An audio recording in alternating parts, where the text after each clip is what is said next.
ایک ہے روح سورج کی، جسم محض گردش رہتا ہے، روح اللہ کے حضور حاضر رہتی ہے اور ہر طلوع غروب کے لیے وہ اجازت مانگتی رہتی ہے، ادھر اجازت ملتی رہتی ہے، یہ اپنے جسم کو چلاتی ہے۔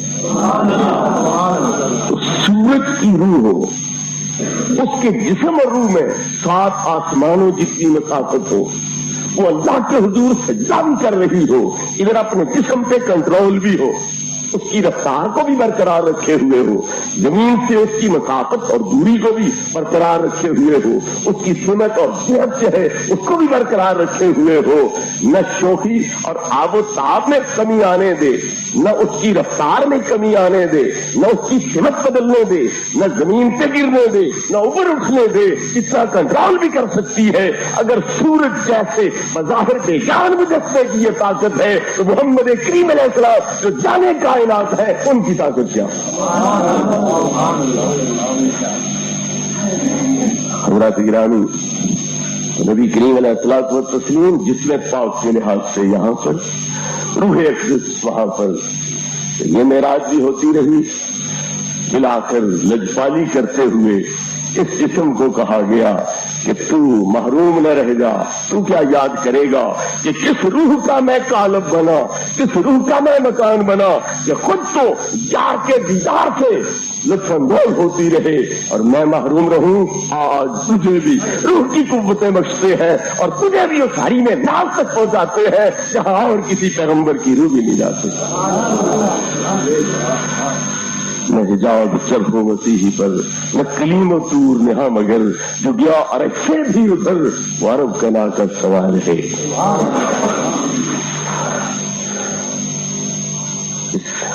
معراج میں بہت سے پہلو ہیں، ایک چیز جو قابل غور ہے، نورانیت کے بڑے جھگڑے ہیں، اس معراج کے مسئلے نے اس مسئلے کو حل کر دیا کہ جبریل نور ہے اور اسے جان کی فکر ہے، عرض کرتا ہے اگر بال جتنا آگے جاؤں جل جاؤں گا، مجھے معاف کیا جائے، معذور سمجھا جائے، مگر سرکار آگے جا رہے ہیں۔ اب کوئی یہ کہہ دے جی بشروں کے جانا کمال ہے، نور کے لیے تو کمال ہی کوئی نہیں، مطلب یہ ہوا کہ نور کے لیے تو گھر کی بات ہے، خالہ جی کا گھر ہے، جب چاہا چلا گیا، جب چاہا آ گیا، تو یہ جو نوریوں کا سردار ہے یہ کیوں نہیں آگے جائے؟ یہ عجیب بات ہے، ہر نور جا سکتا ہے، جو سردار ہے نہیں جا سکتا۔ اور پھر یہ بھی نہیں کہتا کہ بس میری ڈیوٹی ختم ہوگی، ذمہ داری ختم ہوگی، میں نے یہاں تک آنا تھا، نہیں، میں مجبور ہوں، لو گناؤ تو ان بولا اللہ ترک تو میں انگلی کے سرے اور پورے جتنا آگے جاؤں تو جل جاؤں گا۔ یہ نہیں کہ میرا فرض ختم ہو گیا اس لیے میں آگے نہیں آ سکتا، ہم تو حکم کے بندے ہیں، یا حکم کی بات نہیں ہے، اپنی صلاحیتوں کے انتہا کی بات ہے کہ میری قوتیں جواب دے رہی، میری قوت برداشت ختم ہو چکی ہے، میں تو آج مر کے سدرا تک پہنچا ہوں، آج تو یہاں آنا بھی مشکل تھا، کیونکہ یکش سدرت ما یکشا، محبوب یاد تو کرو اس منظر کو جبکہ تمہارے استقبال پر میں سدرا کے اوپر نوری پروانوں کی بارش کر رہا تھا، جس طرح مہمان عزیز کی آمد پر تم پھول کی پتیاں نچھاور کرتے ہو، اللہ رب العزت اس مہمان گرامی کی آمد پر نوری پروانوں کی بارش فرما رہا تھا۔ تو ان جلووں کی بدولت آج جبریل کو اپنے مسکن تک پہنچنا بھی مشکل ہو رہا تھا، دشوار ہو رہا تھا، اس لیے ہاتھ جوڑ کے معذرت کر دی، میں چل جاؤں گا۔ تو سوچنے کا مقام تھا کہ نوری ہے اور یہ جلنے کا خطرہ محسوس کر رہا ہے تو ہماری کیا مزہ ہے، ہم تو اور پیچھے چلے جائیں اور پیچھے رہیں، اس کے قریب بھی نہ کھڑے ہو، لیکن سرکار بھی یہ نہیں سوچتے۔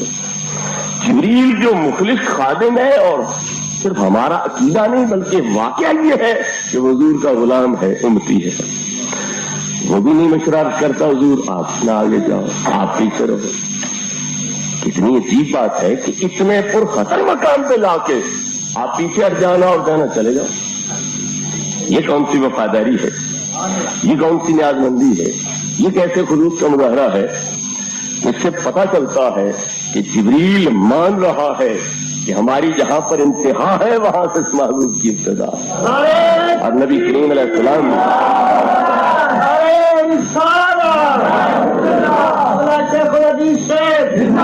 نبی کریم علیہ الصلوۃ والتسلیم بھی سمجھتے ہیں جبریل کو ہے خطرہ جان کا تو ہوا کرے، مجھے کون سا خطرہ ہو سکتا؟ آپ بھی بے جھجک چل رہے، اور لطف کی بات یہ ہے کہ آپ کے اوپر کپڑے، جبریل نے تو شاید کوئی نہیں سوتی کپڑا استعمال کیا ہوگا، اس کا تو اپنا اور نوری لباس ہوگا، لیکن سوتی کپڑے ہیں، کپڑوں کے لیے بھی کوئی انتظام کر لیا جائے تاکہ انہیں بھگو لیا جائے، تر کر لیا جائے، پانی چھڑک لیا جائے تاکہ جلدی آگ نہ پکڑیں کریں۔ ایک دائی بھی تندور میں ہاتھ لے جاتی ہے تو اوپر کپڑا لپیٹ کے اسے بھگو لیتی ہے کہ نہ میرے ہاتھ کو تکلیف ہو نہ کپڑا جلے، تو نبی کریم علیہ السلام کوئی کپڑوں کے لیے بھی تحفظ کا انتظام کر لیتے مگر اس کی ضرورت ہی نہیں ہے۔ کیوں؟ کپڑے جس سے لگے ہیں جو اس میں تاثیر ہوگی آج کپڑوں میں دور ہی تاثیر۔ یوسف علیہ السلام کا کرتا جو حضرت یعقوب کی بنائی بحال کر رہا ہے، کرتے کی کیا شان ہے، کرتے کی ذاتی حیثیت کیا؟ پتا چلا یہ کپڑے کی ذاتی خصوصیت نہیں، جس بدن سے بس ہوا ہے اس کی نورانیت نے اسے بھی نورانی بنا دیا ہے، اور اتنا نورانی کہ جہاں لگ جائے گا وہاں بھی نور پیدا کر دے۔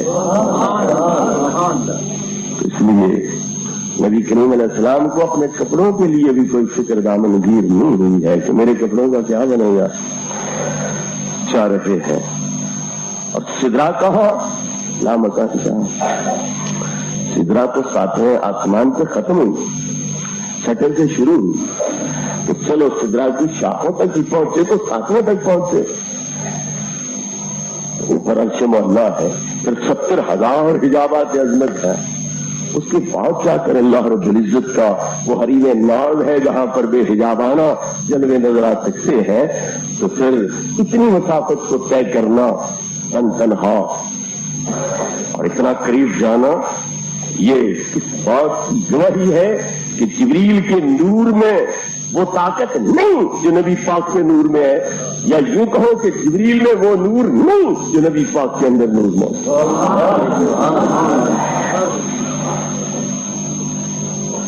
بات پہ سیدھا سی ہے، بھارت سمجھانے کی بھی مجبوری ہے۔ چراغ کو رکھو سورج کے سامنے، دن کو کوئی روشنی معلوم ہوگی؟ تاریک راتوں میں جگمگاتا، بڑی دور سے لائٹ نظر آتی، لیکن دن چڑھا ہوا ہو پھر اس بیچارے کی مجال نہیں، گیس ہی کیوں نہ رکھ لو اس کی بھی مجال نہیں، لیکن سورج کے سامنے اگر ٹھہرے گی تو سورج کی کرن ہے، سورج کے سامنے ٹھہرے گی تو اسی کی کرن ہی ٹھہرے گی، اور کسی چراغ بتی وغیرہ کی مجال نہیں ہے، تو پتا چلتا ہے باقی سب اللہ کے نور صفات کا مظہر ہے اور نبی کریم کی ذات اللہ کے نور ذات کا مظہر ہے، اس لیے سامنے ٹھہر رہے۔ نعرہ تکبیر، نعرہ رسالت، رحمت مصطفیٰ زندہ باد۔ حضرت محترم، اگر ہر بشر جا سکتا تو کلیم اللہ جیسا بشر، اللہ رب العزت سے ہم کلام ہونے والے، تورات والے، ید بیضاء والے، اطھا والے، کیا کیا اللہ نے ان کو انعام دیے ہیں، 70,000 پیغمبر جن کی تورات کا درس دینے کے لیے بھیجے گئے، تو پھر وہ سرے طور صفاتی تجلی دیکھ کے کیوں بے ہوش ہو جاتے، کیوں وش کھا جاتے؟ پتا چلا نہ ہر بشر کی مجال ہے وہاں جانا، نہ ہر نور کی مجال ہے وہاں جانا، وہی جا سکتا ہے جو بشروں میں بشریت کے لحاظ سے بے مثال ہو، نوروں میں نورانیت کے لحاظ سے بے مثال۔ گرامی، ایک مسئلہ تو یہ حل ہوا، دوسرا مسئلہ یہ ہر وقت رکھ ہے نبی غیب نہیں جانتا، غیب نہیں جانتا، غیب نہیں جانتا، غیب کا نبی کو علم نہیں، تو جنت بھی غیب، دوزخ بھی غیب، اس کا مطلب ہے نبی کو نہ جنت کا علم ہے نہ دوزخ کا علم۔ جنت تو غیب ہے یا نہیں؟ اللہ غیب ہے یا نہیں؟ یؤمنون بالغیب میں پہلے نمبر پہ آمنت باللہ ہے، نہیں آتا ہے نا، تو اللہ غیب ہے کہ نہیں؟ پھر اس کا مطلب یہ ہے کہ نبی کو اللہ کا بھی علم نہیں۔ کتنا بے دبا جملہ ہے، احمقانہ جملہ ہے، کتنا بے بنیاد جملہ ہے